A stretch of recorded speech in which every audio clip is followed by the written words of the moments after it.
Hi, everyone. Welcome to Organic Science, a segment curated by the Organic Guy.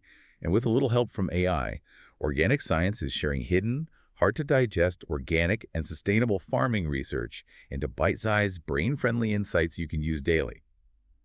They were asking, between organic and conventional farming, which system is more profitable?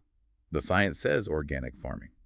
Yeah, it's a really interesting question, and one we've got some solid data on today. We're diving into a big meta-analysis, basically, a study of studies. This one looked at 40 years of research globally, covered like 55 crops, 5 continents, all comparing the money side of organic versus conventional. Wow, okay, so like a really comprehensive look. Now, I think most people assume, right, that organic means lower yields, so lower profits. It sounds like maybe not. That's the surprising part. Yeah, I mean, at first glance, if you ignore the price differences people pay, then yes, organic does look a bit less profitable in this analysis. We're talking benefit cost ratios, maybe 8 to 7% lower, and net present values, 27 to 23% lower than conventional. And that's tied to the yield thing. Mostly, yes.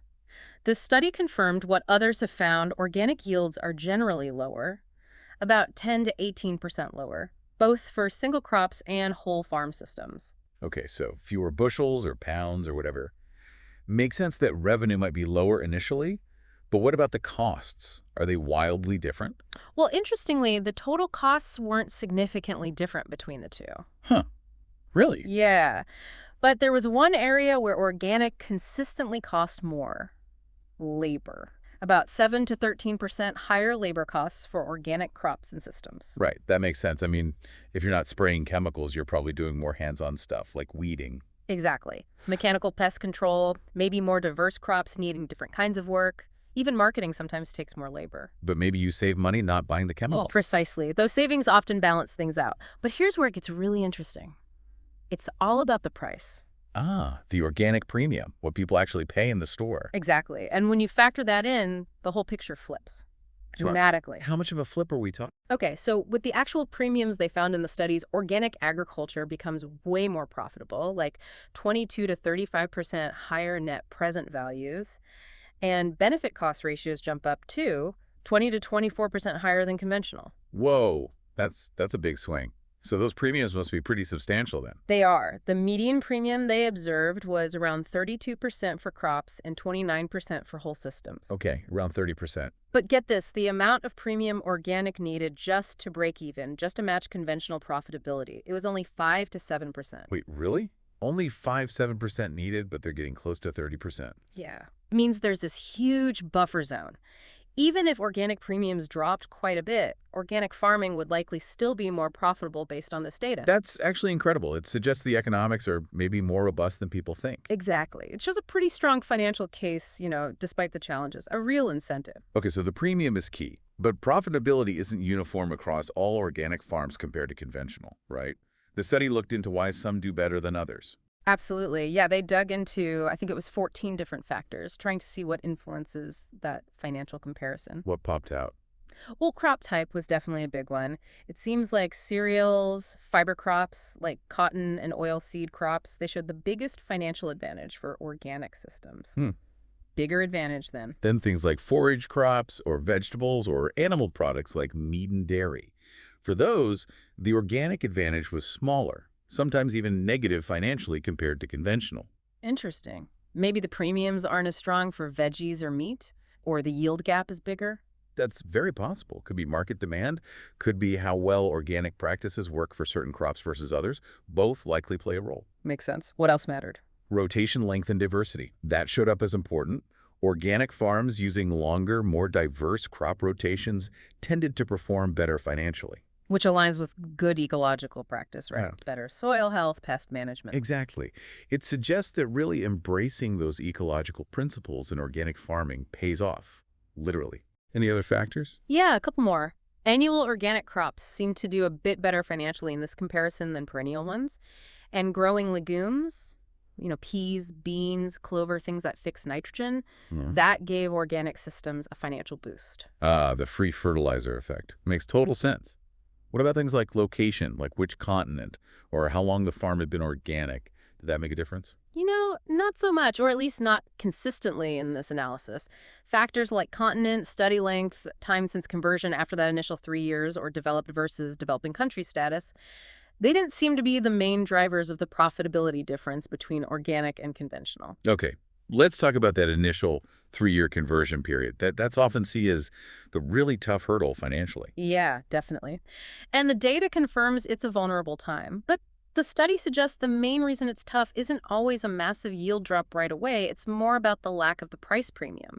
You're farming organically, maybe with similar or slightly lower yields, maybe some higher costs like labor. But you can't sell it as organic yet. You're getting conventional prices. Exactly. So your margins get squeezed hard during those 3 years. That really highlights why support mechanisms during transition are so important for farmers wanting to switch. For sure. And it shows that once they do get certified and can access those premium markets, the financial picture often improves significantly. Okay, so we focused a lot on the direct dollars and cents. But farming impacts more than just the bank account. What about the environmental side? Did this study touch on that? It did, yeah. And this is where the case for organic might be even stronger than just the direct profit numbers show. Conventional farming often has these, well, negative externalities, right? Environmental costs like soil erosion, water pollution from runoff. Costs that are usually paid for by the farm or reflected in the food price. Exactly. Organic farming tends to have a much smaller environmental footprint in those areas. So if you could somehow put a price tag on preventing that damage, organic would look even better financially. And what about the positive things organic farming adds? Yeah. Like biodiversity, soil health? Right, the ecosystem services. Things like helping pollinators, natural pest control because you have more beneficial insects, building healthier soil. The study mentioned some specific research, I think it was from New Zealand, that tried to value these. They estimated the economic value of just a few key ecosystem services from organic fields was quite a bit higher, like $232 per hectare per year, compared to maybe $146 for conventional. That's a pretty big difference. Almost $90 per hectare per year, more in value just Yeah. from those services. Yeah, and that value isn't usually captured in the market price of conventional food. Which maybe suggests, could the organic premium we pay already be like partly capturing some of that value? Consumers willing to pay for perceived environmental benefits. It's definitely a possibility. It suggests consumers might intuitively or explicitly be rewarding those broader benefits through the premium price. It's like an early form of paying for positive externalities. Okay, so let's try and wrap this up. The big picture from this massive 40-year analysis seems to be, despite lower yields, organic farming can be more profitable. Is that fair? Yeah, that's the main finding. Primarily, it seems, because of those price premiums, they more than make up for the slightly lower average yields and the somewhat higher labor costs. But we need to remember, profit is just one piece of the puzzle, right? Sustainability is broader. Absolutely. Financial viability is crucial, but so is environmental health, food quality, food quantity, farmer well-being, all these things.